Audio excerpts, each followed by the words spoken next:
Lidar com a perda normalmente não é fácil, principalmente quando se trata de alguém que amamos. Mas, em nome da qualidade de vida, é importante enfrentar o luto.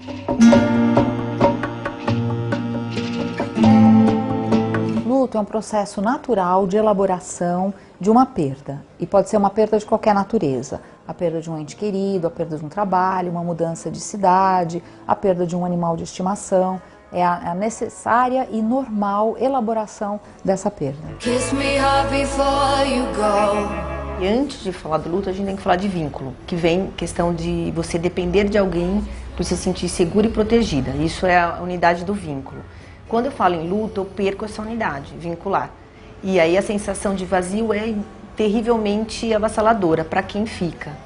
Então a gente define o luto exatamente dessa forma, uma dor imensurável, que se assemelha até a uma dor de uma pessoa que tem um pânico, que vai ter essa sensação de falta básica, da falha básica por falta do vínculo gerado por essa pessoa que se foi.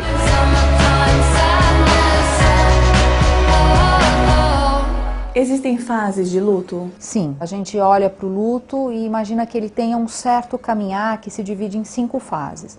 A primeira fase é a fase da negação, onde a pessoa pensa, não, isso não está acontecendo, isso não é verdade, não é comigo. Passado esse momento, vem a fase da raiva, onde a pessoa se sente vitimizada, né, e briga com todo mundo e sente muita raiva e pensa, não, isso não pode estar acontecendo, o que foi que eu fiz de errado? E depois vem a fase da negociação, onde a pessoa imagina que se ela se comportar de tal forma, ou disser tal coisa, ou fizer tal coisa, então aquela dor, aquele desconforto, como uma mágica, vai desaparecer.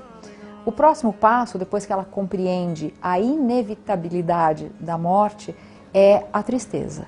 Então é o momento onde de fato ela vai compreender que aquilo de verdade aconteceu, que aquilo não foi contra ela, mas foi um fato do qual ela não teve controle e ela vai ter que elaborar aquilo. Então é o momento da tristeza, onde a pessoa se afasta um pouco do mundo, ela vai talvez chorar mais, sentir saudade, ver fotos, falar sobre o ente que se foi.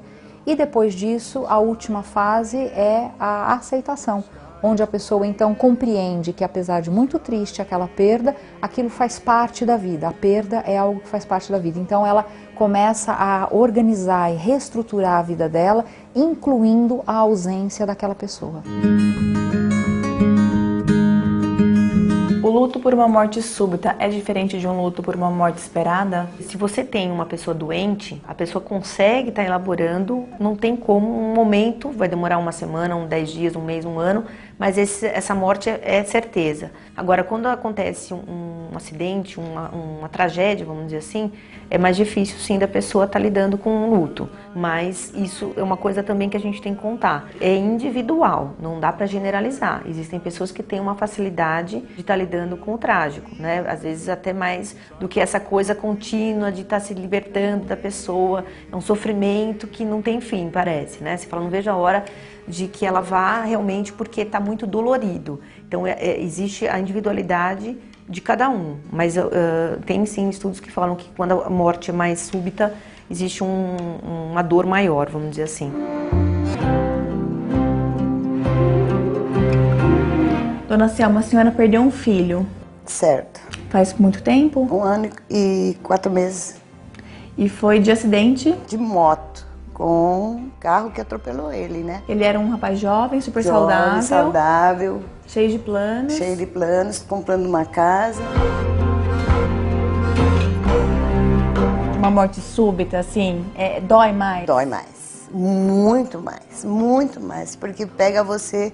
Você não espera uma coisa dessa, né? Porque você vê o filho, eu tinha acabado, ele tinha chegado e eu saí. Se eu soubesse que ele ia falecer, eu teria beijado, abraçado muito ele. Não mas teve não aconteceu. Eu não tive essa chance.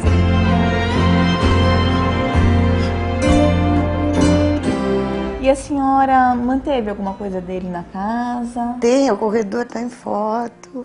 Uhum. Em relação à roupa, essas coisas, a senhora... Sabe, eu acho que isso é uma coisinha ou outra, assim, mas não me apeguei a esse negócio, não, porque eu acho que isso dói mais. Deixar as coisas da pessoa que morreu guardadas é interessante ou não? Eu não recomendo, eu acho que você pode guardar uma coisinha ou outra que seja significativo. Eu acho que você manter como se fosse um museu, sei lá, um santuário dessa pessoa, você se prende de uma forma patológica a essa pessoa. Eu não recomendo. E a senhora precisou tomar remédio, medicação? Ou Não. está superando só com a força mesmo? Não tomei remédio. Não tomei remédio. Falei que eu tinha que superar sozinha. Não tomei remédio. É uma coisa que a gente vê muito em velório ou pós o enterro da pessoa, toma muito remédio, muito benzodiazepínico, outras pessoas até bebem, usam droga, na tentativa de minimizar um pouco essa dor. A gente não recomenda. Por quê? Porque você não vai estar lidando com a dor. A senhora se envolveu numa campanha agora de prevenção a acidentes por conta da morte dele, né? Isso, né? O motorista que dirigiu o carro que bateu nele estava embriagado. Estava embriagado.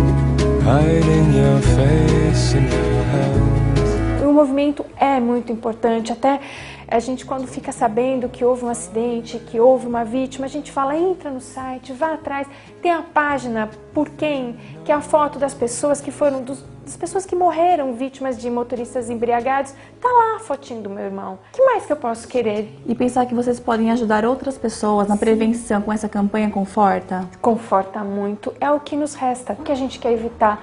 Que outras famílias passem pela dor que a gente vive. Olhar para minha mãe, o que eu posso fazer para consolar o coração dela? Nada. Então, a gente vestiu mesmo a camisa do Não Foi Acidente, nós vamos à luta junto com eles por uma legislação mais dura, para que as pessoas tenham consciência de que bebida e volante não combinam. Transformar aquela dor, aquela perda numa causa social também pode ajudar a sociedade, quem está à volta, talvez a minimizar outras perdas ou até a evitar uma situação tão dolorosa quanto aquela família passou. E para a própria família, normalmente dá um significado para aquela perda. I miss you. Now you're gone.